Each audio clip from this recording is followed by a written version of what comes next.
Well, hello there, everybody. All right, kids. It's time to put your Adventure Times down, turn off the BoJack Horsemans, and open a book for once.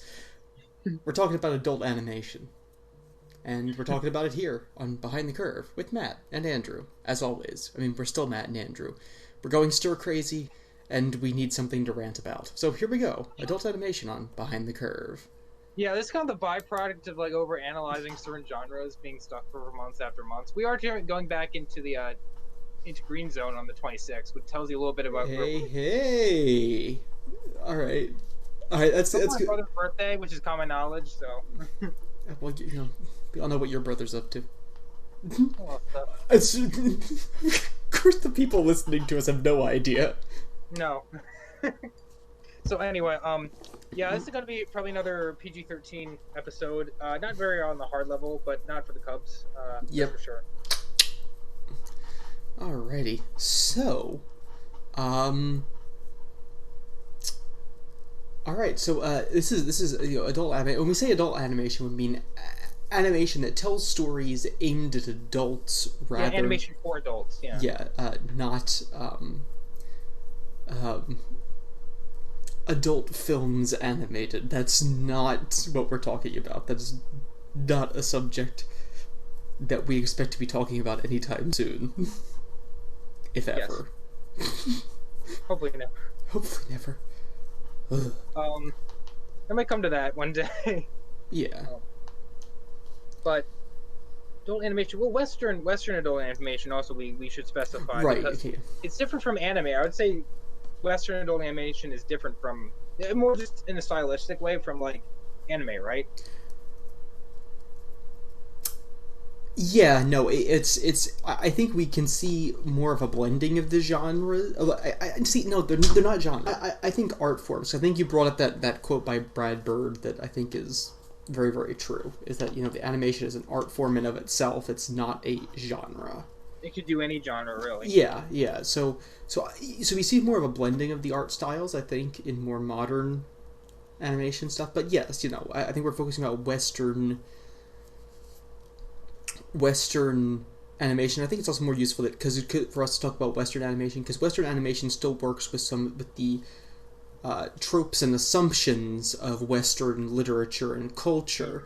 Whereas when you're dealing with anime, you're dealing with a whole other set of tropes and assumptions. Yeah, I mean, like it's kind of funny. Like, I'll eventually segue into this, like why like Western animation is the way it is, but like there is originateness in both areas. Like, there's kind of a Mm, debate, like in animation, like what is like gives animation more room to breathe. And I think from like what animation can do in the East is definitely a bigger palette than what the West has gives itself. that's Um, that's true. I think there is more variety. There is more variety out there. but at the same time, it's still like I'm not the kind of person who thinks every anime is a masterpiece. There are a lot of people out like more than just fanboys, like pseudo intellectuals, because I think that a lot of anime is still controlled by forces of selling products like toys and as well as Japanese business practices and really having artists dictate like what goes in the story rather than serious storytellers, which makes it a great genre for if you're an artist. But if Hmm. you're like an art house film like me, or you like literature like you, sometimes it doesn't work, It, because it, it's like things don't make sense. yeah, no, I definitely see where you're going at because I think that's been kind of my thing. Is I since we've been in quarantine, I've had more time to watch some things, Yeah. and if you kind of look at a lot of anime, you'll see that there is definitely a sorry, that's not what I'm trying to say. What I'm trying to say is that yeah, there can be a distinct um I'm making a really bad job doing this point. We can edit this too, but That's okay. within the art form, there are different levels of artisanship, just like within any art form. And I think it becomes pretty obvious. You can look at, you can look at a show that is, there are some shows that I think try to be deep. I'm going to go out there and I'm going to say, hey, there was a show that tried to be profound. Chaos Head. Did it succeed? No, the plot's a train wreck. It makes no sense. You know, but there are other ones that that go out there and then try to be deep, and some pull it off, some don't, and some are able to do crossovers, have a good plot, and be popular. Others go just in the popular route. Like, I'm thinking mainly of and I do think that people tend to lambast certain shows without necessarily looking at the literary merit, or how the show Oh yeah. actually. Yeah. You mean like they're not willing to analyze it before they put it down? Yeah, I think that there are a lot of people. I'm using way too much again, but I think having an objective criticism in animation and anime might be the hardest genres to have accurate criticism in. So the idea of accurate criticism actually came up in grad school this week, because we were doing the reading of a writer named Crystal. And Crystal is of the opinion that genre fiction is below literary fiction. There's That is a commonly accepted popular opinion. Yes, it is among, I'd say sort of high intellectualism. The idea is that literary fiction is somehow higher than any fiction that finds itself in a genre. However, I do partially agree with that, but only because certain fiction writers are treated that way. J.G. Keeley is kind of the same opinion that it doesn't have to be, but it has been made that way. That makes sense. I agree with you in the level of that on average it is better. However, Crystal was of the opinion that there are genre works that surpass a majority of literary works in quality, yes, but they're still not art. But his argument is that it's still not art, which I disagree with, because I disagree with that too. Why does he conclude that? Because they are not art. Only literary fiction can be called literature. Only literary fiction can be called art. But he never defined what literary fiction was. And if you go to literary fiction, you have to realize you come to the root that's either a genre or a way of telling a story. If it's a way of telling a story, then I'd say yes, it's higher, but genre would not be a bar on how that story is told. Yeah. If it's a genre, then you're just showing favoritism.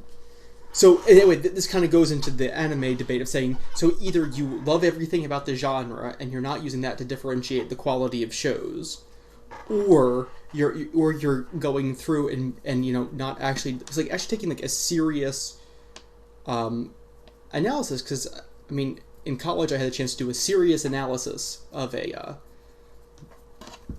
manga, and it was the horror manga Another, which actually turns out to be very deep, that a surprisingly deep manga. But there are a lot of other ones that are just,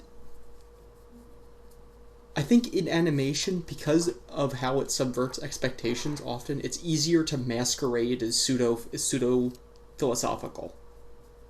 It can I think another reason why it's kind of considered great is that how it wants to be pretentious, much we're in the West, this goes kind of into my my explanation why animation is the way it is in the West. But before I do, one of the reasons that I said it was because animation is expensive, and we have unions.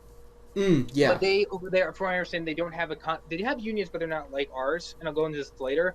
But animation is cheap, and it's kind of, they do almost as much or not more animation than live action. So they're pumping up the same amount of, if not the same amount of fiction per capita, because they have 100 million people versus our 300 million. And they also want to be pretentious with it. But some people have argued that the reason why it's pretentious, not actually deep, is because in Eastern cultures, they either don't understand the Western concept of having fiction be consistent with itself and be drawn out through all the fictional work. I just think that either that isn't the case because they're trying to copy Western notions of consistency of theme, or they're just not being, and they're failing at it because they don't understand Western culture as much as an actual Westerner, or just the fact that they fail like normal humans of any culture fail. I think number two is a better explanation. But it's just interesting to see how they get praised in the West just for being pretentious while we're here making Garfield. Right, and which is the thing. I think if you look at 90s anime, I'm thinking 90s anime is much more unapologetically Eastern. It has much more of a sort of a, you know, I think tie in with sort of just like Eastern culture being the way it is, which I think is part of why those can, not all, maybe not even most, but why I think some of the '90s anime tend to come off as a little bit more ingenuous than some of the later ones, because they're more, it's sort of like, if you kind of want to understand how like episodic Eastern, at least, you know, I'm speaking Eastern is such a broad term, but I'm speaking specifically East Asian, um, because you know, even though, you know, Japan, China, Korea, very different cultures, but they all more or less came from the same sort of root of thought. From It's known fact that Japan is a copycat culture and copied China and Britain before it copied America. right, and with that, I think it came the style of writing, because I think if you really want to kind of get to the heart of sort of like that episodic style of writing, you can go back to the Legend of Monkey. Have you heard of the Legend of Monkey? You mean the Monkey King cartoon from China? I believe that's based on it, but Okay, yeah, I kind of know about it. Like the monkey comes to like the court of heaven and steals something, and the yeah, gods get angry at him. yeah, Okay, yeah, I yes, know that. yes, Yeah. precisely. So the Monkey King is, so it's a very very long, very very rich legend. It's more or less, I would say, it's the East Asian Beowulf. It is the ubiquitous epic.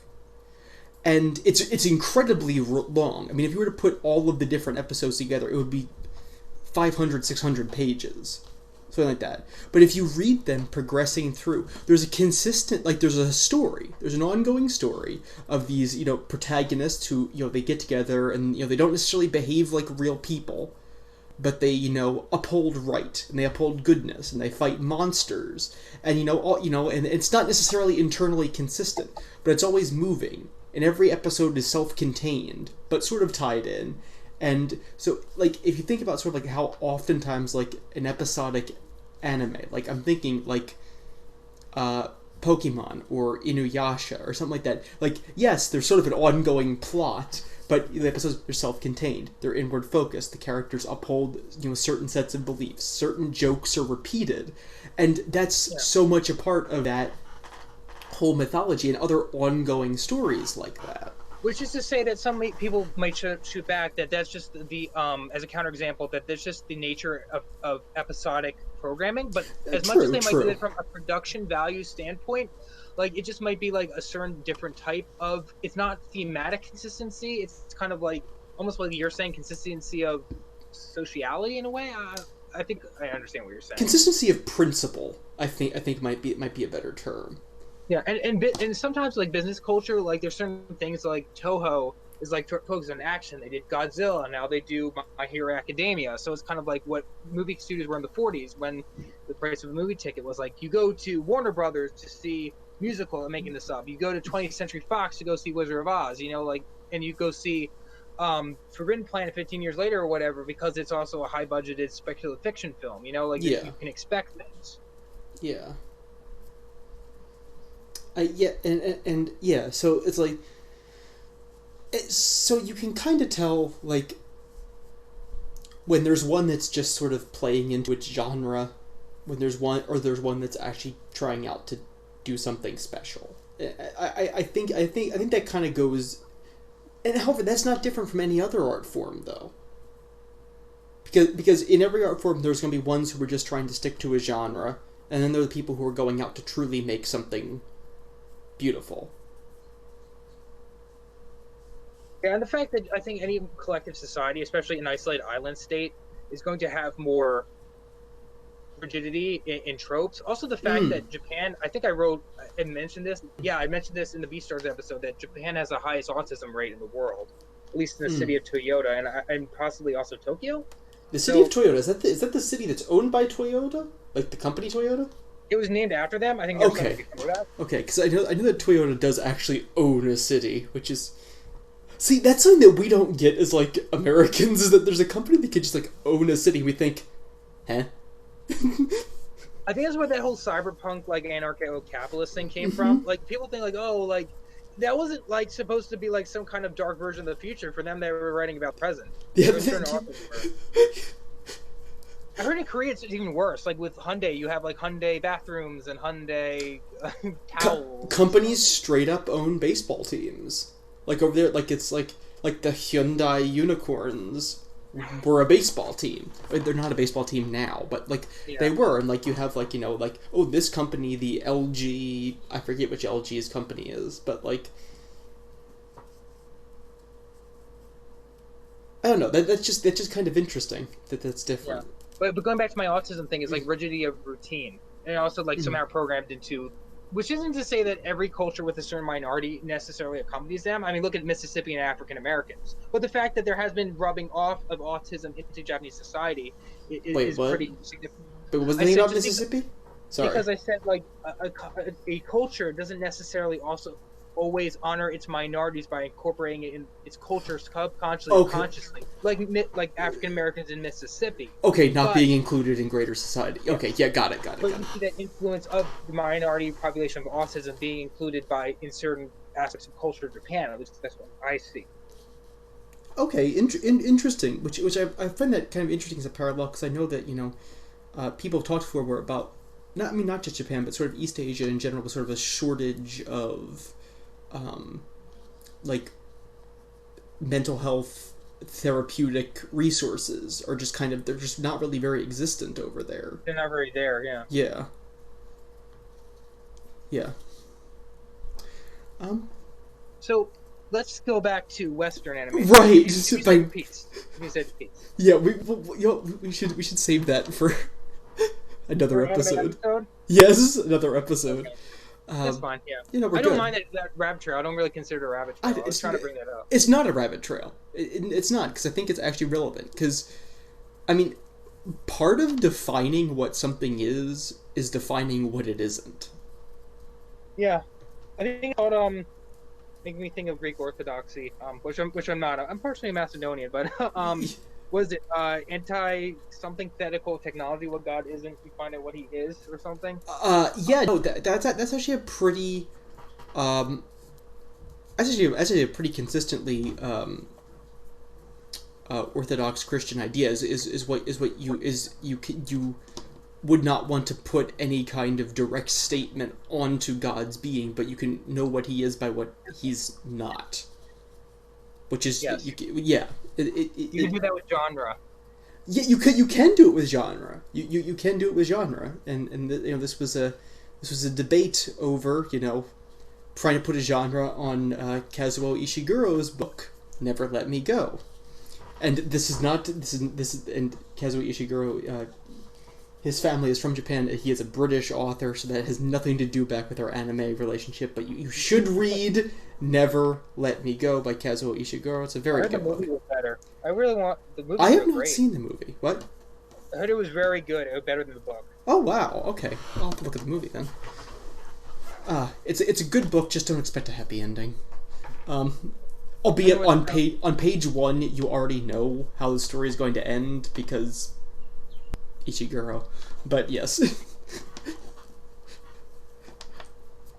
So what isn't Western animation? Let's see, what isn't Western animation? It isn't subtle. No, no, it isn't.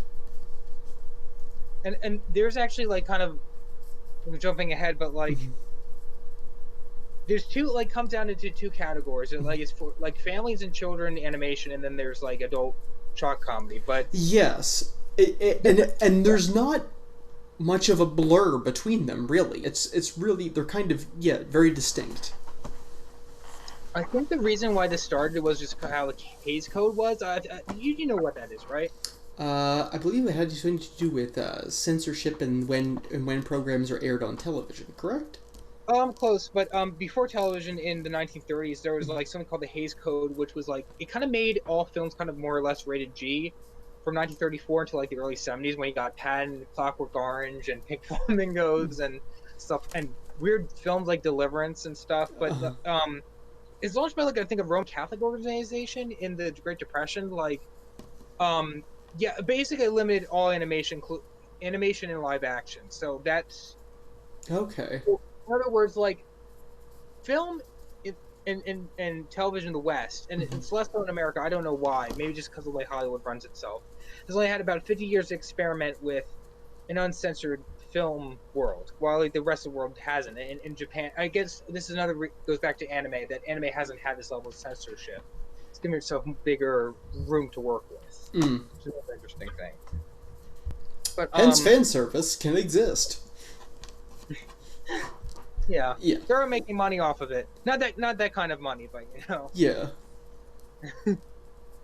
But Mm-hmm. it's kind of interesting because like what I basically wrote in my notes was how like the movie, because Snow White was such a hit, and in fact it was in by families and children, that basically it was basically only highest grossing full length feature film in color at the time. So Yeah. standard for all their films because it came after the Hays Code, and after that, everyone from Don Bluth to even like somewhat of extent Studio Ghibli wanted to recreate Walt's model of family-friendly profitability, and that's another reason why film is the way it is, because we're Mm. still stuck from that Hays Code Walt Disney experimentation era that's kind of ended already. It's like it's still where we get most of our money from. Interesting. No, that is interesting because the studio sort of and that sort of idea of studio profitability. I know there are certain people who will make this argument too, but that does not disclude something from being artistic. It being No, no, profitable does not. And it's limited. It's just limited in a way that it's hard to break out of in Western animation. It's a bit of frustration. I would say that's accurate. Yes. I mean, another big issue I kind of hinted at this earlier is the Mm-hmm. work ethic between America and Japan. Like, I know it's kind of stereotypical to say one is lazy and one isn't, Mm-hmm. but my greater point here Mm-hmm. is that America unionized in a way that Japan didn't. There's kind of I think it was kind of a Cold War thing because I Mm-hmm. think the idea was in the 50s, like if you serve all these unions, then these workers won't become angry and want to find a way for communism. And another thing is that as much as are unions in Japan, there's only like one or two. I think only the oldest animation union in Japan is only from 2002, and it's not Oh really a wow. union Western sense either. It's kind of according to their own website or where it says that their labor union deals with quote infringement of intellectual properties, rampant piracy, and illegal filing. So it has nothing file sharing. Excuse me. So it's different from labor rights stuff here in the West. Yeah. No, that's very different. It's kind of like company honor stuff. Like it's not really about like whatever breaks we have to work this many minimum hours. It's just a totally different thing. So they get more animation done than we ever can, in a sense that might be considered illegal here. Right, because I do know that like working conditions in animation studios are often considered among the worst. Like workplaces over there, like animation studios and software companies and things like that are just considered to be very, very rough. It might also have to do concentration of industry. Like we have Hollywood over here as an entertainment capital, so all the Right. unions can like go form. Especially if you had more Yeah. progressive people groups over there, like Jewish Americans who wanted labor groups, where like, can you really point on the map other than Tokyo, kind of, sort of, where it's like that's the entertainment capital of Japan. I couldn't. Uh, I couldn't really think of anything. No. I would say my point is served then. Yeah, no, I think the point is right, and you're right. We tend to have concentrations of like-minded people, like entertainers with sort of a similar common goal. You tend to be able to put up, more similar things. Yeah. Yeah. I think the last thing it has to do with the fact that there's just less animation schools here than in Japan and Korea. And for Mm-hmm. those who do exist in here, like you know what Cal Arts is, right? Say it again. Cal Arts. Mm-hmm. Yeah. Yeah, so like those who do exist, like they kind of form their own elitism just because there's so few of them. I don't think that would happen if we had more. So yeah, there's Cal Arts, which not only has seen like in the recent present, Mm-hmm. not only have we seen the rise of the Cal Art style, which has been kind of criticized as a rather copy and paste style, has been seen in basically every big cartoon from Cartoon Network to like I don't know if you ever seen like the Could you meme where it's just like the smiling faces, like the Cal Art style. Like here's could you give us an example, like an example of a show? it's like kind of like a one circle, smaller circle, and like a big row of teeth. Like it's in Steven Universe, Raising Amazing World Gumball, Star Okay, versus Force of Evil. It's kind of I wish I could show you it. Maybe I'll show it in the editing. I don't know, but we'll see what we can do. yes. But it sort of created an elitism that like you're not a legit animator. Like, in fact, like the only like there's been very few people in the animation industry have made it big because they weren't part of CalArts. Like, Ian Jones Quarterly and Rebecca Sugar, who are actually married now. Ian Jones did probably never heard of it, OKKO on Cartoon Network, and of course Rebecca Sugar did Steven Universe, and it's literally been misidentified as being part of CalArts, but he never went there. It just Okay. kind of blows my mind that it's just an assumption nowadays. So Like, there's a distinct and emerging style, which is that's very interesting because even though there are different brands, there kind of is a era style to even I'm thinking like anime. You can go through and look era because they all look because not they all but many of the illustrations look very similar. I don't know. Like, I feel like the West is more homogenized. Do you What do you think think? so? Well, I was just thinking sort of based on art style, but now that you think about it, like there aren't any like super like radically. I mean, like outside of maybe Pixar, Yeah. is there truly like a honestly straight up just like identifiably different? There's really not that I can think of. I mean, outside of independent However, creators. yeah, the only thing that really kind of balances us out Hmm. is the fact that we have a higher sense of individualism in this country. But I think the thing that keeps on making us go back to the Cal art style because it's cheap because it takes so few time to render. Like again, like animation is more expensive here in the West, so Right. you want that Cal art style of like if it's been done to a science, even to an algorithm for all I know, like you want to get that cheapest, most easy way of drawing that character design so like you can just pump it out for like a 26 a minute cartoon every week. Like Yeah. that's very important to the bottom line. It's interesting. It's interesting to see how industry plays into art in both cultures, in like in different directions too. I mean, for my thing is that with the West is that like you like 90% of 80 to 90% of animation is for children. I think that's very stifling because if you're like a pretentious storyteller here in the West, you have no way where to go. Like if you want to talk about like there's just some stuff in the West you can tell really wanted to be PG-13 out there, and I'm not just talk like Incredibles like that really like Yeah. there I didn't notice it until I was older. Like there's definitely a subplot with like unfaithfulness with like how Mrs. Incredible slaps Mirage and later in the film. Like Brad Bird really wanted to go there, but he couldn't. Yeah, no. The Incredibles is a perfect example. There is so much in that movie that we don't get to see. There's so much that goes on during that little musical montage. There are a lot of conversations we Oh don't yeah, get to that. hear in that movie. That is a movie I would like to see remade as a PG-13 movie.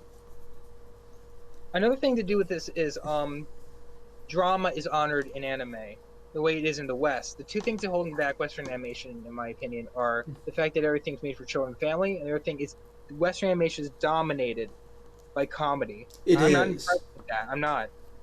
Yeah, no. And I'm not talking about like a moral or reversion or philosophical reversion to shock humor or either, but just the fact that like the limitations of its storytelling capacity.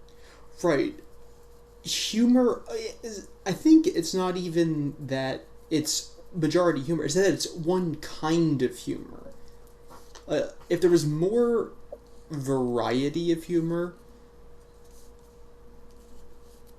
I mean, like, has there ever really been like a Western animated, like, legitimate sitcom? No, not really. They've all been sort of. I'm saying the shock humor and the sitcom humor are kind of different. Like, it's not necessarily the exchanging of Well, quips, it's like more like the exchanging of insult and things like that. I don't know. yeah, I mean, it's like because like Simpsons, you could say, "Oh, that's a sitcom," but it was kind of more of a deconstruction of sitcom. Like I think Ben Yeah. Shapiro once said, like the last respectable father in a sitcom was like Family Ties or whatever in the '80s with Michael J. Fox. I am not an expert on 80s sitcoms, regrettably. But you're right. It's like this domination of one type, and I think the almost so focused on comedy in the West has to do with the fact that young people, and this goes into postmodernism, millennials, Mm-hmm. the, nothing we don't accept much in the West as sacred. Like True. we constructed everything. Like we don't take education seriously, we don't take politics seriously, and we haven't treated sex sacredly in a while. Really, Yeah. There's none of. Though I think. Here's the thing. Those are things that people feel. But those are not things that I think popular art or popular culture will treat the way that I think normal people do. so? When I say normal people, I mean I'm like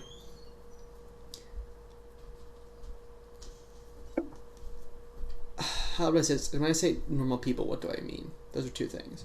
The So typical person.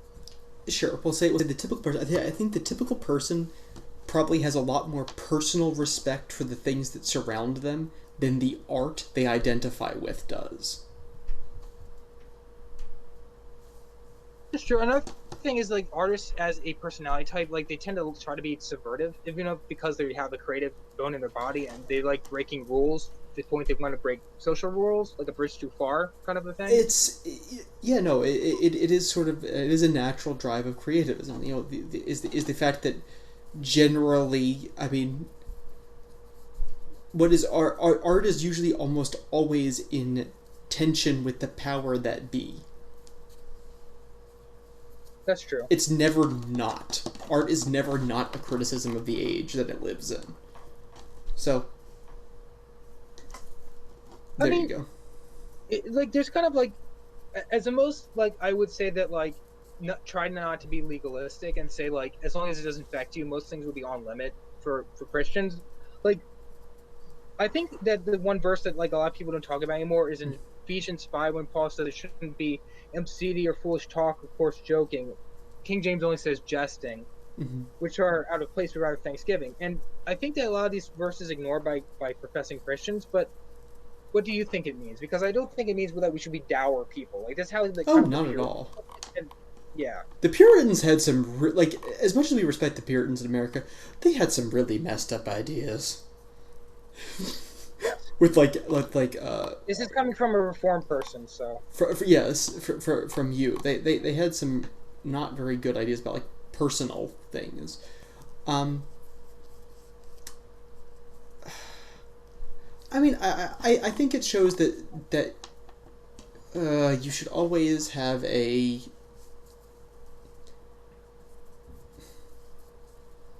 I think it shows that you should probably uphold the dignity of all things even when you're being funny. Like the question is like obscenity, foolish talk, and coarse joking are kind of tied together all. So I'd say like the, and here's the thing, it depends on the company you're with because certain things are going to be appropriate with certain people and certain things are going to be appropriate with other people. So I'm going to say that is a directive that would be a matter of conscience. A matter of conscience, because certain things are left up to your conscience, but I think it's very clear that there is a line that should not be crossed. There's a line that should be crossed, and that it is an individual duty to know that line, because it's not.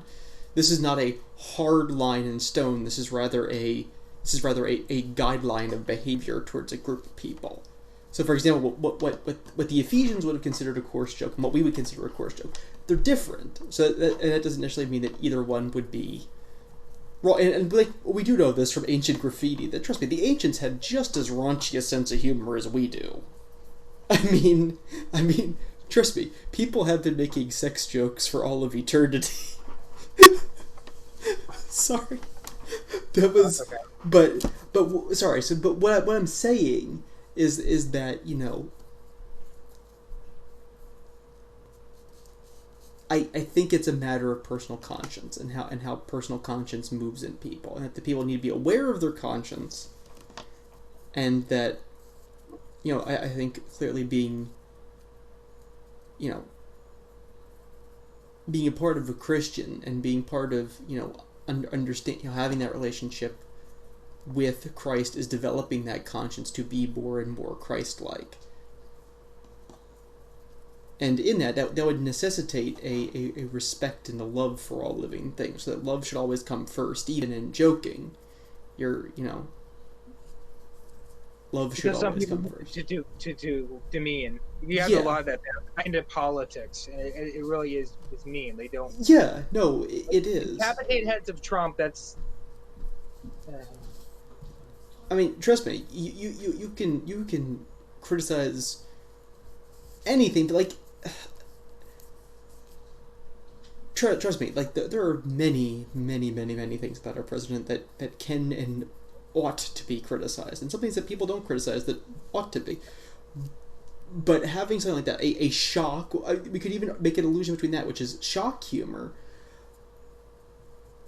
That's not something that is done with love and building up coming first, and whenever you are trying to make, and I think that's the biggest issue with shock humor. Shock humor is never meant to improve, and so yeah. Yeah, here's my thought. Like, the verse ends with, "Don't do those things, but rather in thanksgiving." When you treat someone with respect, Mm-hmm. when you make it sacred, you're thankful for it.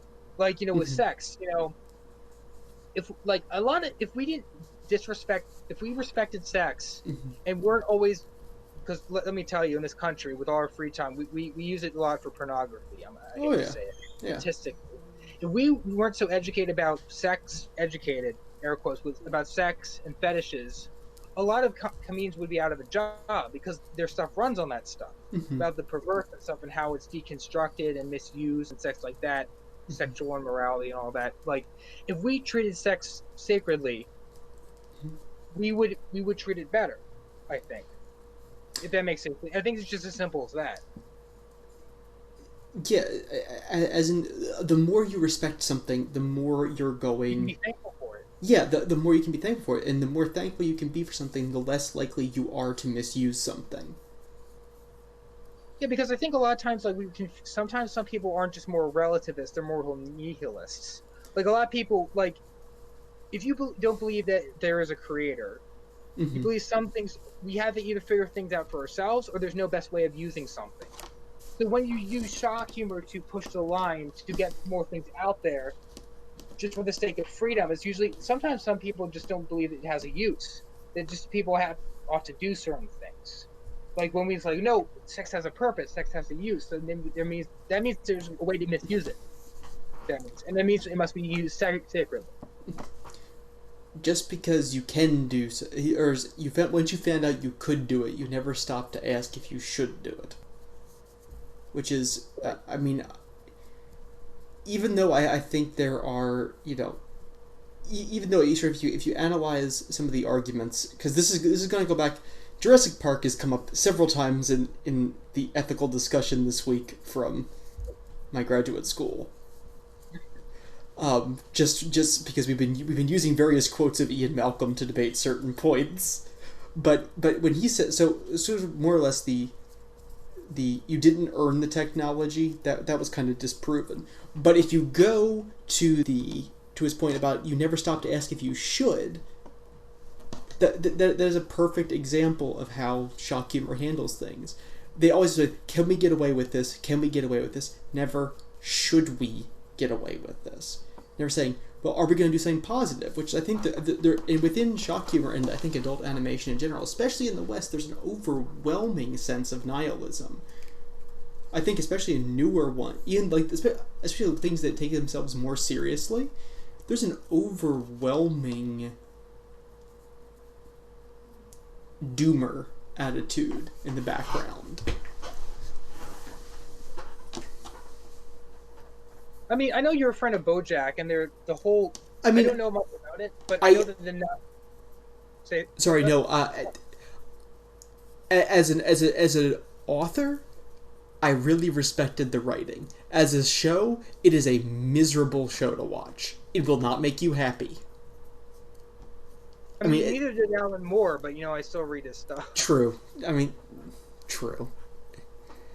But it's actually kind of funny because, like, I know that BoJack was popular in the '90s, and the theme song has to do with the '90s. So there's almost an acknowledgement of golden days, like before Hmm. 9/11, before recession, before coronavirus, which this general anti 21st century sentiment.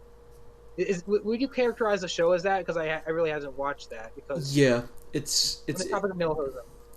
it's very much a it's a show.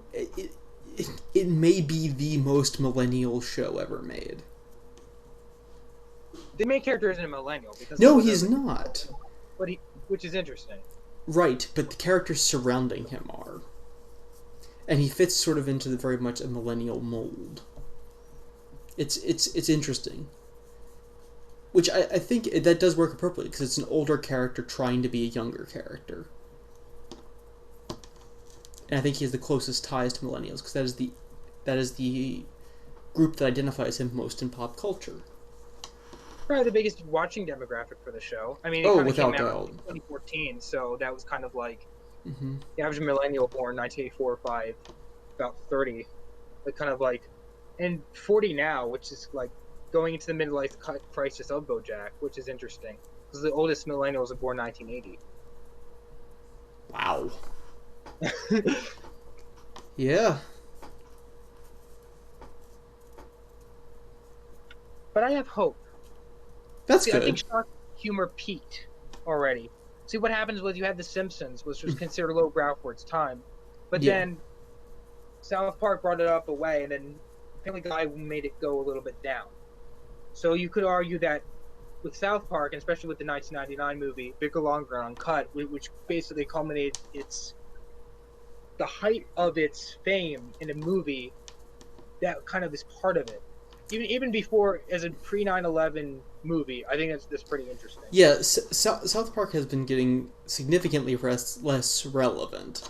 And while I do appreciate their efforts on the behalf of free speech, to say that I enjoy their work is in no way accurate. I have a sort of a half idea that like I feel like they've moved on from deconstructing things in the West and the East. The fact that their one episode banned in China, BAND, aired kind of isn't interesting because as much as they still like lampoon things in the West, like the Yeah. fact they did in China, an entire China centered episode, did all that money and work for it, and knew it was going to get banned in China, like it's kind of an interesting, neo sincere kind of endeavor, isn't it? It is in a way. You are correct. That is the one thing I'd say that even if I may not necessarily like their content, I will give the creators of South Park credit because strangely enough, even in all the mess that is South Park, I do think they're actually trying to fight to get down to a base level of some reality. There's still sort of the idea that there must be more, and there I is a think sense of honesty. there's freedom, especially Yeah. freedom of speech, which is pretty postmodern, which seems to be like the one like you see this with the Wachowskis, like Hmm. this idea of postmodern freedom, which kind of some I would hate to say, but for them, I would kind of say it's more like they're confusing freedom with licentiousness. But that aside, I think yeah, that is kind of one base reality I see them fighting for. Right. I mean, like, when I think of like sort of the subversion of humor, so like for me, I think the first time we really saw a huge sort of cultural impact of subversive humor is, um, I know you can argue about individual comedians, but sort of the biggest time on tape I first think of is Mystery Science Theater in the late '80s, because you know what they do, they took movies and then they made jokes over the movies while the movie was going They on. deconstructed it. They deconstructed They it, and deconstructed it. and while Which is really what you see like other humor took from. Like I would say yeah, that humor is still living because you have the oh nostalgia yeah, critic, which does the same thing. yeah, and while Mystery Science Theater was, for the most part rather wholesome. It wasn't dirty. It was usually, funny. It was a show considered to be for the family. It's considered to be a family program in its time. Um,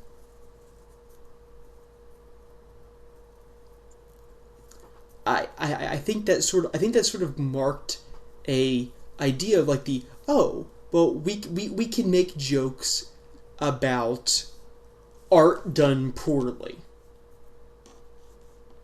which is kind of been which has been an idea for a very long time. You can joke about bad art, but then it kind of expanded into all degrees of culture. Because I think people grew up saying that, say, hey, oh, we can make jokes about art now. Let's go make jokes about everything else. And of course, Yeah, and I think around the late time, the late '80s, early '90s, like yeah, Canadian comedians, including people like Bob Saget, like were really launching like the shock comedy scene, and especially since like older comedians, like well, he was older for the time. What's his face? He did George not Carlin. Carlin. George Carlin. Yeah, George Carlin was starting to make a comeback because he was on TV and he was censored, but then he was starting to get his own VHS, and this was also time of VHS, so you could actually basically have like your own Mm-hmm. rated R videotape and go sell that to the masses. You didn't have to go to New York on Broadway or whatever. Yeah. You go see that, which is probably another reason it launched. Mm-hmm. But I think I know that around the time that shock culture started to die off, and this is pretty interesting. So Yeah, it is, which where is would you say it died for you? How about that? So this doesn't become a monologue. It um started to kind of taper off, rather, because I think it didn't really die. It's definitely alive, but it's kind of tapering. it's alive. Oh yeah. It's alive, but I think I'm gonna be honest. I think it's sort of when I'm gonna be honest. I think it was when the generation that started out with it hit like job age, like beyond first job age, hit like marriage age.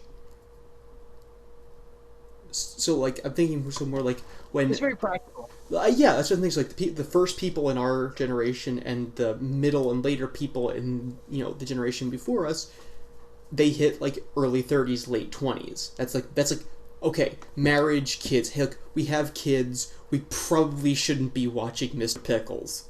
We have children now. You know what I'm saying? Yeah, we'll Like keep the Netflix, but we'll have like the kids mode. yeah, like hey, you know what? We're watching Frozen for the 10th time tonight. We should do an episode about Frozen. Yeah. Here's my opinion. It's not original. No, it's not in any way, shape, or form. But yeah, so I'd say that like for that you place it maybe like mid early last decade, which I would say around that. But for me, So you'd say sometime around. So would you say like early two? Which is interesting because that would kind of put it right around when BoJack is starting. yeah. But for me, like when shock humor itself was Okay, starting yeah, to taper was like late 2000s, early 2010s. So yeah. you had two things happen. What are you gonna say? Well, no, I was kind of thinking that also kind of coincides with like the I don't know. For some reason, when I think of like shock things, I think of like MTV prank shows and like for some reason in my head I'm seeing Fred Durst from Limp Bizkit, but that doesn't fit into this in any way. But like I'm thinking about like just sort of very in your face like shock comedy, like that kind of did die out towards the end of the 2000s. Well, I think what happened in the 2000s was like you kind of had in the early 2000s you started to have certain aspects of there's a difference between trash humor and counterculture, trash culture and counterculture. Like Sure, yeah, counterculture to me, this is just a brief explanation, would be something like counterculture would be like furries or bronies. That's counterculture. it's against the normal Yes. expectations of society. It's not necessarily bad. Like I know there's bad aspects of obviously bronies and furries, but it's not trash culture. Yes. Trash culture is, and I'm not. This isn't an argument. It's just an example. Trash culture would maybe more like South Park or Has Been Hotel. It's trying to be subversive. It's trying to be naughty. It's trying to push the limit. It's got a different thing. You can be both though. Like I'd say Oh Rick yeah. and Morty is kind of both trash and counterculture at the same time. Interesting. But in the early 2000s, you had 9/11. You had involvement in the Middle East. So you had a lot of rage. You had a lot of resistance from liberal and leftist groups. You also saw the rise of hip hop interest in hip hop with Caucasian Americans because of people like Eminem, who was making who were releasing singles like "Lose Yourself" and making his own films or starring in them, like Eight Mile, about his growing up in Detroit. And people seeing that and getting hooked on Eminem and stuff like that. But by the late 2000s, stuff like that had worn down. music is less angry now than it was when we were younger. I just realized that. Like, I know, just because you brought up Eminem, I realized that, like, there's more escapism and defeatism in music now. Like, there's more I mean, I don't think we could depression have Billie in Eilish. music. I don't think we could have Billie Eilish, not just because she's Generation Z, but we Yeah, couldn't have her ideas. yeah, no, it wouldn't. That sort of. I don't want to say, because I don't want it to sound like it's bad. So I don't think she's a bad artist at all. But And she's no nun either, but she definitely says stuff about, like, I think came out with like a anti-pornography statement. yeah, Like, no, not a lot of people want to say that right now. yeah, no. But I'm trying to say that to her music, there's a intense sort of heaviness. There's a sort of almost restrained, minimalistic, depressive, and I think it's coming more and more into sort of pop culture. It's doom metal without the angry. Yeah, it's definitely Generation Z. I mean, like, we Yeah, have literally the highest stress levels any other living generation, and that's where that's coming from. And it is interesting to see how that plays out. right. And we didn't even have to fight a world war. Yeah, I mean, she's not post 9/11 Eminem, but she has some new ideas that we haven't heard in a while. Yeah, and But interesting. yeah, This conversation has gone across so many things. we're not even half done, baby. We're not even- oh my gosh. Hold We on. got to give them something to listen to in the shutdown. I mean, like, Oregon's not opening up to like mid-July. That's true, Oregon Trail. Yeah, but late 2000s things were changing. Barack Obama became president. Like, whatever you think about him, I think a lot of the liberals in this country, and people in general, wanted hope and change. It was different. Like, we got our first Yeah. black president. Again, like, I don't agree with the man. I don't think he did very well in office, but like, I just remember being a more optimistic time. Like, Hmm. he would bring in new sort of Keynesian-inspired ideas for shovel-ready jobs to fix the recession. It's what I remember at the Hmm. time. I totally disagreed Yeah. with him. I, probably in certain ways more than today, even though I kind of respect him more. That makes any sense, but I just remember it being Hmm. more hopeful at the time with the turn of the decade as well. Yeah, no, people, it felt like. It felt like it felt honestly like a corner had been turned. But however, that it did not feel that way. Started the second term. That No, but I definitely yeah, think that you can see this in other trends too. Like emo core, I would say kind of ebbed off a little bit, but what happened? But you also saw the the creation of horror of suburbia, emo core. yeah, but you also saw like the creation of bronies, and I don't think, and they were kind of like, I would say the opposite of emo core in a way. Like just the Bronies? optimism, the love and tolerate thing, totally the opposite. In maybe not in philosophy, but in attitude. Yeah, no, that's actually a really interesting idea. Because the thing is, after 2015, there was a post-core, like post-core emo core. There was something of a revival in punk music. Like, I'm thinking like mid 2010s. Yeah, Yeah. but it did kind of ebb like early 2000s. There wasn't a whole lot until like the early 2010s. Like sort of like the last half of the. That's a good point. That's a good question. But I think the two most important things that took shock, I would say, like kind of away from Hmm. cartoons was like two films. One was a really good movie that I mean it did very well at the box office. One that did not. The first one was called The Love Guru, and it was totally panned by critics. I think it was a Jack Black blockbuster. Was It it was supposed Jack Black? I'm trying to I'm think not back. exactly sure. Like, I remember like it I got a lot of commercials for it. I didn't see. Yeah, I mean, you couldn't go commercial block. I don't remember if anybody, at least where we lived, you could not go a commercial block without But that seeing a commercial for it. I remember seeing it on TV for like commercials, but Yeah. yeah. But the other film that came out the year after it was The Hangover, and at the time Mm. it was the highest grossing rated R film ever. Like Beverly Hills Cop, the action movie, was like the other highest grossing rated R comedy, and it came close to The Matrix Reloaded, which at Mhm. the time I think it was more than the Passion of the Christ. Either Passion of the Christ might have beat it, but I'm not sure. But either way, it was highest grossing radar comedy, which was amazing at the time. Yeah. And obviously that kicked off the radar blockbuster, which I would argue peaked in with 2016's Deadpool when it dethroned The Hangover for highest grossing radar comedy, which is kind of interesting to think about because it's a combination of the trend of the blockbuster radar comedy and the superhero film at the same time. Yeah. It makes sense. But I think that in a way that because it kind of was different from the funny, because what Roger Ebert described as it's funny because it's naughty formula of the Love Guru into something different for Mm-hmm. The Hangover, you got you also saw a staleness in Western shock animation. Like you had character Quagmire, like he went from a general pervert to being a pedophile in the course of Family Guy's history, and people were getting sick of it. They felt like, in my opinion, at the time, that kind of like shock humor had jumped the shark too many times to become relevant. Like it hit the wall, and people were bored at this point. It's my opinion, but that's how I see the No, progression. I think I agree with you. Like people get bored, and if you keep trying to shock people, see, this is why jump scare games aren't popular as they used to be, because you can only be jumped up at. Something can only yell boo so many times before you start to get a little miffed. And it's one note. Yeah, Very one note. it is very one note. So, in which shock humor is inherently very one note. What is its job? Its job is to... Offend. Yes, exactly. And make money.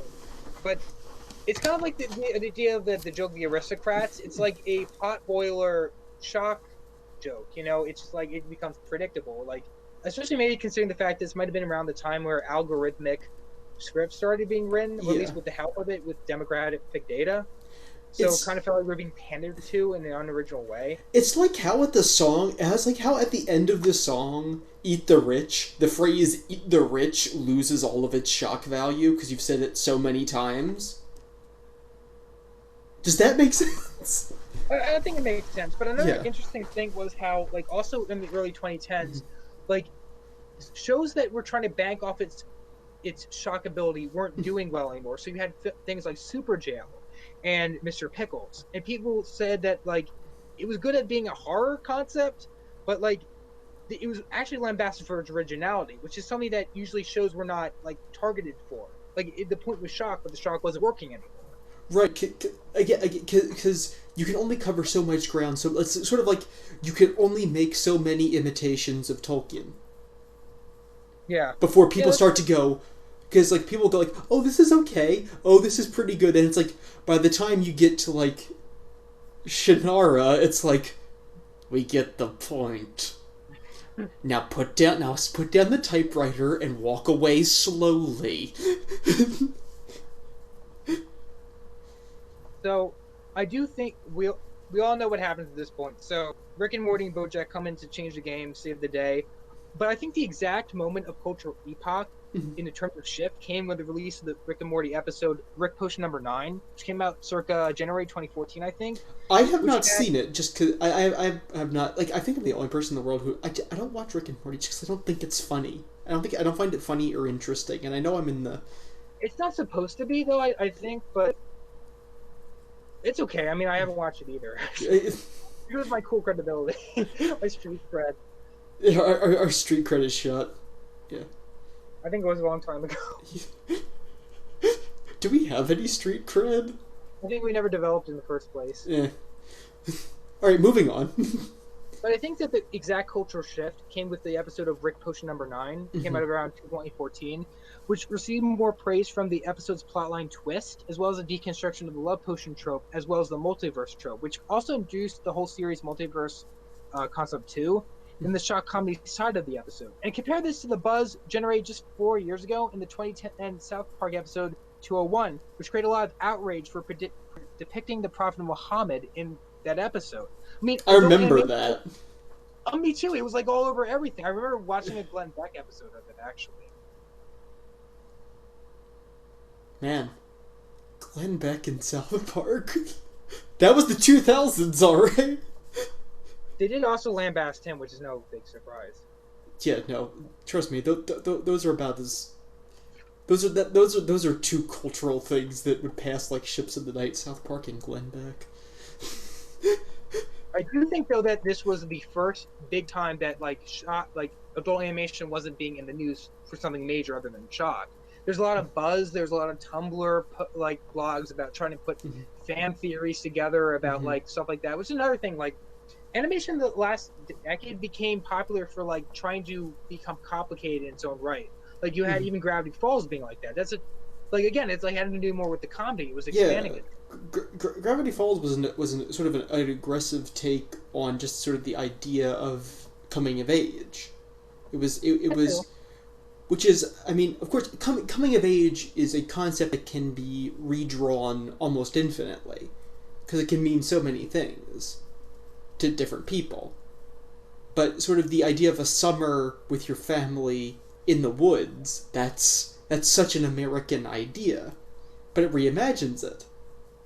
Also references to X Files, Twin Peaks, and what Welcome to else? Night Vale? Yeah, yeah. And I can't say Stranger Things because that had come out yet, but I think there are also references to like uh M Night Shyamalan. Well, everything basically, everything Yeah, is conspiracy fiction. yeah. Do you find it interesting though that do you think that especially shock humor, but especially I'm thinking like Western animation. Western animation is much less timeless because it's always so much an aspect of its time period. Yeah, I mean, like it's kind of like the thing of the hot take of like kind of like people want Right. to verse a single without like knowing all like the details. Like if you make constantly make episodes about being a hot take, they'll always be relevant. But yeah, it'll never be timeless. It's a very postmodern way of doing a series. Right. When I think of a hot take, I'm like thinking about like when Matt. This is gonna be a long time ago from baseball. Do you remember Jeff Francoeur? No, Okay, but so anyway, in the early 2000s, Sports Illustrated put Jeff Francoeur on the cover of Sports Illustrated, saying that he was the next Babe Ruth. Jeff Francoeur was not the next Babe Ruth. I don't think anyone has gone close. No.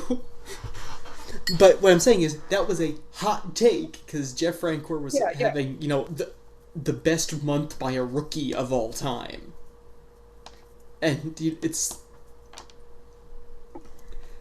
hot takes. Hot takes are, I don't think are generally good for society as a whole. It trains you to want to be a reactionary baby. It trains you to be either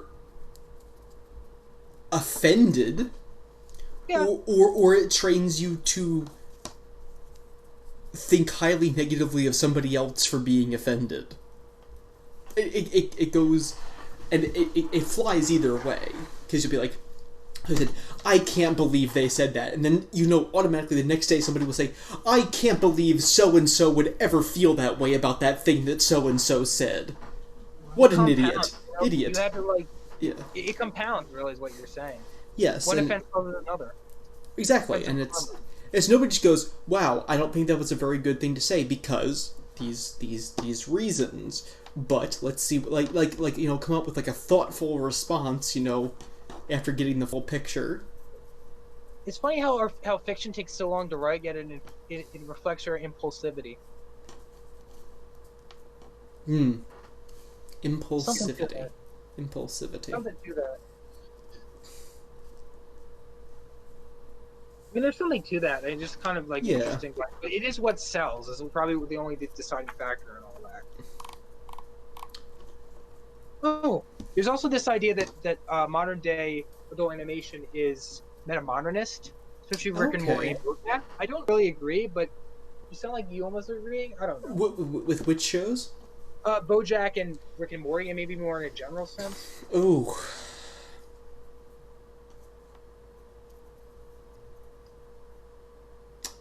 I could not speak for Rick and Morty. Not my show, not my scene. BoJack, I have not watched the whole thing. What I have watched, you can make an argument for the idea of sincerity.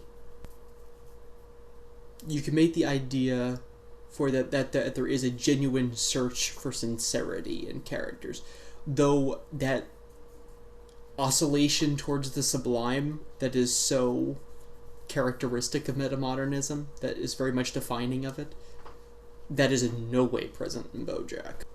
And then there's Rick and Morty, which is all kind of similar, like depression and nihilism sort of themes going on. But I think also with that is like there's a big thing with deconstructing sci-fi tropes and just like kitchen sinking, like all of like postmodern tropes. Which some people have argued that they deconstruct postmodernism itself with the deconstruction of postmodern tropes. But I don't know about that. Like the present deconstructionism just means like you're fighting fire with fire. I just don't think it works.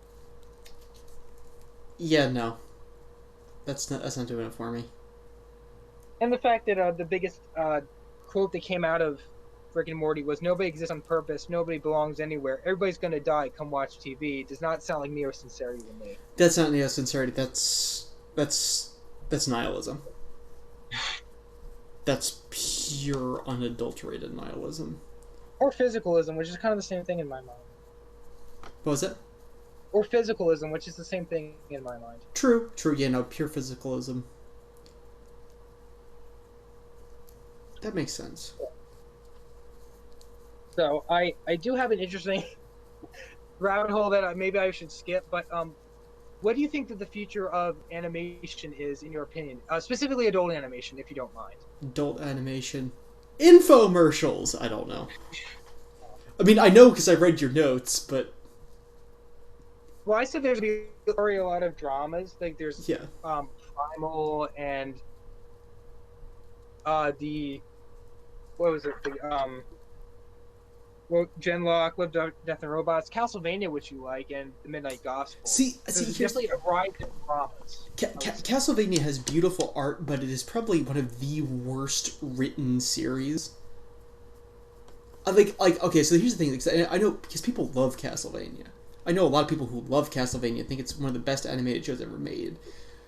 But for me, alright, so... It is beautifully animated. The voice acting is fantastic, but the script isn't even bad, but the plot is incredibly shallow. I mean, even for a game based on Castlevania, it's more or less... I mean, it is more or less the same plot as Taken, except you're playing as the bad guy.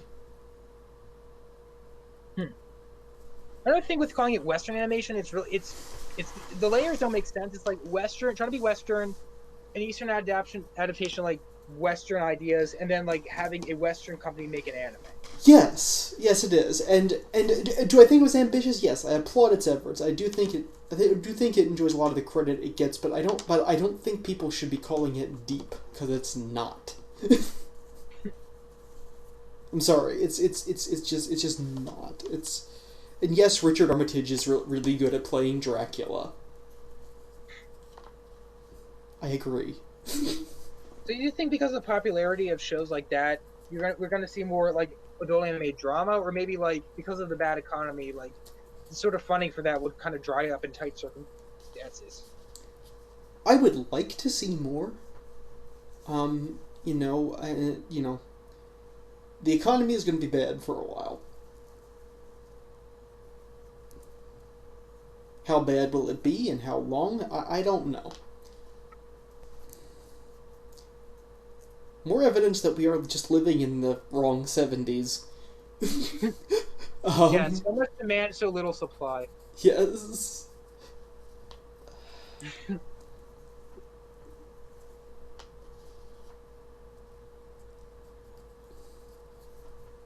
I think animated drama is probably here to stay. If I really think about it, I think it's here to stay. Shows have proven... I think Netflix... If anything, Netflix has proven that, yes, we can turn a profit on this. People will want to watch this. People will come to our service to watch these things. So, yeah. So, my prediction for the future animation has to do with Latinos. So nobody told Donald Trump this, but I think they're kind of the future when it comes to it. Because they are in Matthew, there's going to be a wall built around your house, and you will have to pay for it. Oh wait, there is already a wall around your house.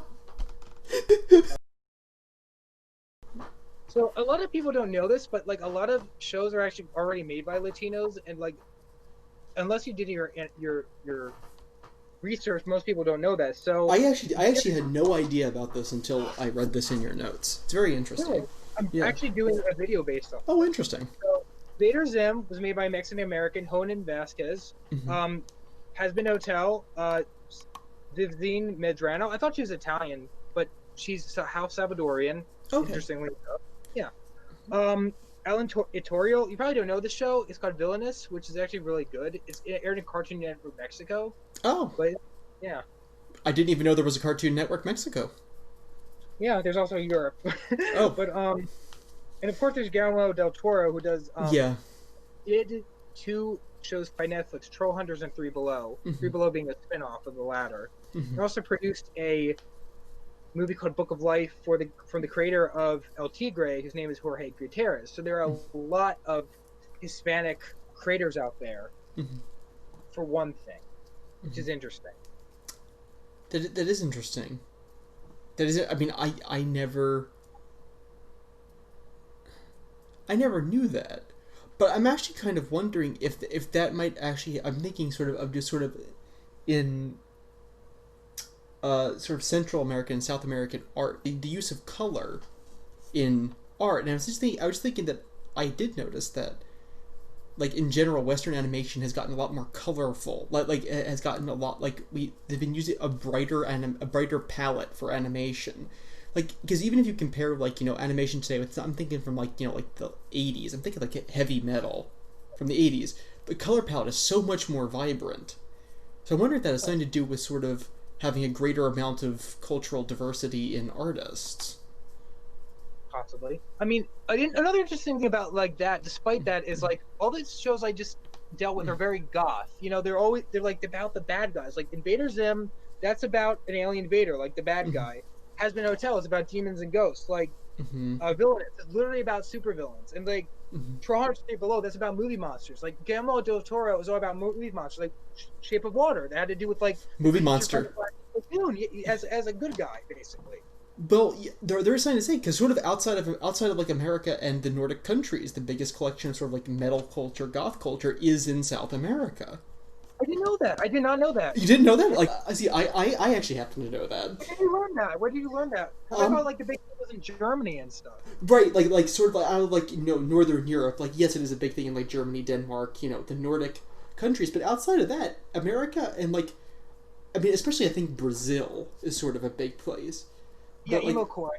Yeah, but a lot of sort of the punk metal culture that is something that is sort of like a musical thing in like South and Central America.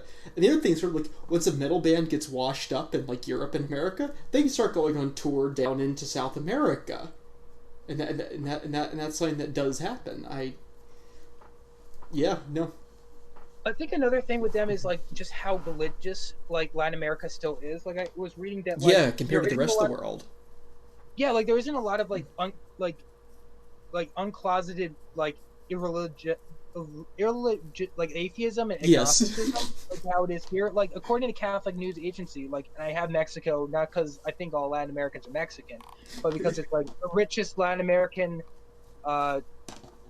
country and stuff like that. And I think the one that has the most exchange of it also has the most exchange of culture with America. And I'm excluding Brazil because it's a language and culture thing, but like 44%, right, it's Portuguese.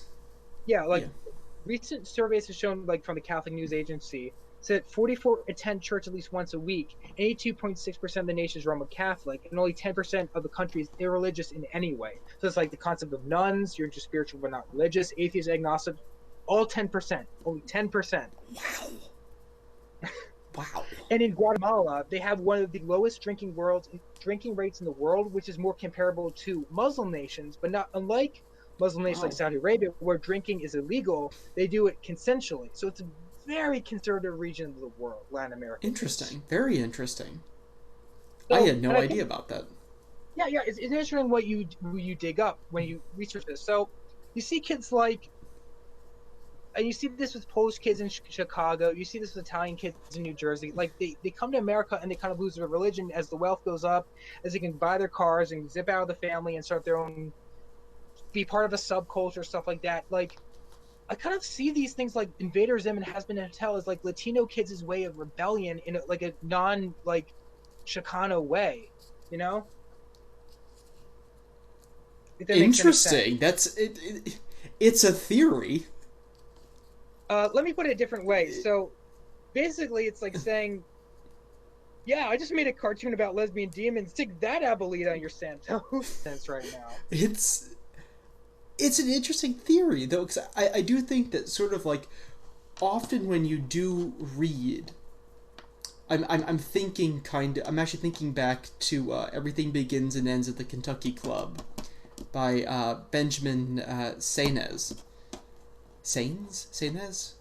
I think his name is pronounced Sainez, even though it's not spelled that way. If I'm wrong, so that's kind of dealing with the identity between um, First and second generation immigrants. yeah, yes, actually, in some of the stories, because it's kind of a loosely connected group of shorter stories, but they all kind of have really similar meanings, and most of them are first or second generation. But a lot of the struggle is with either sexuality, a relationship to God, or relationship to a parent figure. But there is sort of this feeling that is, once coming to America, there is a different culture, and having that amount of sort of religiosity, that sort of amount, that sort of family centricness, that doesn't belong in America anymore. And there's It's very something. like especially like even countries like Guatemala, they're extra collective, and you see that collect. And in Mexico, you also have a very militaristic culture. Like one of the things that I read makes Military bases. that Mexico makes Mexico Oh, I unique. thought you said New Mexico. I'm sorry. But like in Mexico, they were an empire, and not just like as an insult. They called themselves an empire. They were very Yeah, militaristic. they had an Considered themselves. emperor into the what 1800 into the 1800s, like late Oh yeah. 1800s. Yeah. Yes, and they even like the phrase "mande me," command me, is still used in restaurants because they trace considered it as a part of their militaristic upbringing as a nation. Wow. All right. So, is this the time to move on to questions? Yes, All right. Do you want to start? yeah, sure. Are there any stories that you want to write that you think would be best written as a screenplay for a full-length feature film? Um, Actually, I do think there's one. And Okay. I think that would be our co-brainchild for Z Shore. Really? I think that's something that would work much better in a visual medium. I don't know what it is about it, but just something about that story just for me, for some reason, I just tend to have a hyper visual idea of what that series looks like. Who would you want to direct it?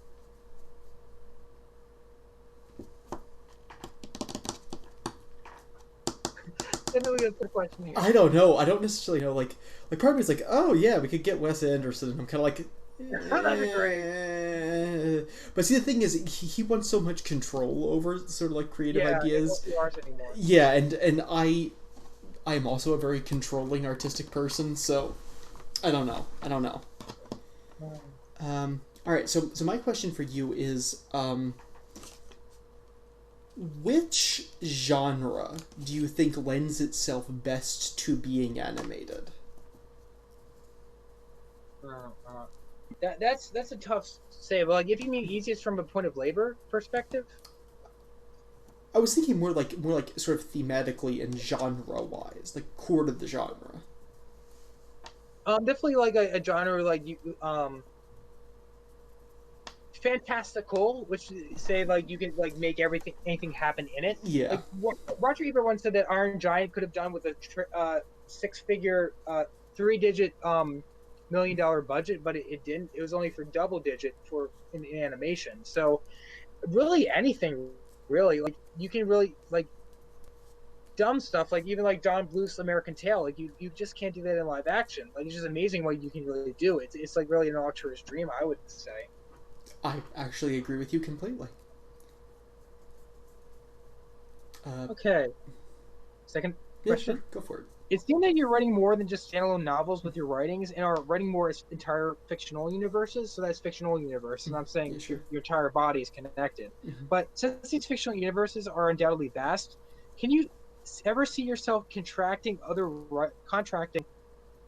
writers to write spin-off novels or other supplementary materials for a sort of expanding universe for your works? Um, Not if I'm alive. Oh, If I'm dead and people want to continue on building the universe, I would beg whoever's watching this, who's probably from my estate, to consider very carefully who they choose and make sure that they have a similar goal and heart in mind. But as long as I'm alive, no, no. It's my job to write. It's part of me to write. So I'd say generally no. All right, and so my question to you is, um, what movie that you've seen, what animated movie has made the best use of its animation as an art form? possibly Studio Ghibli's Spirited Away, just because there's so much like Yeah, movement going on there. yeah, It's tough to say like really if it couldn't be pulled off in live action so much as like it's just there's a lot of detail going on. I think that only somebody like Terry Gilliam or Tim Burton could really do, and that like much more expensive. So yeah. it's tough to say what would have gone close really. There is a hyper detailed nature to Spirited Away that is, unless you've seen, like, if you haven't seen the movie, I don't think you quite kind of get how incredibly detailed it is. I mean, it really is a wonderful thing to see.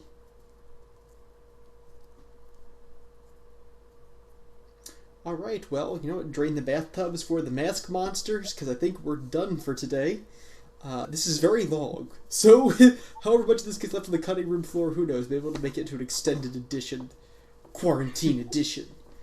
No, that sounds terrible.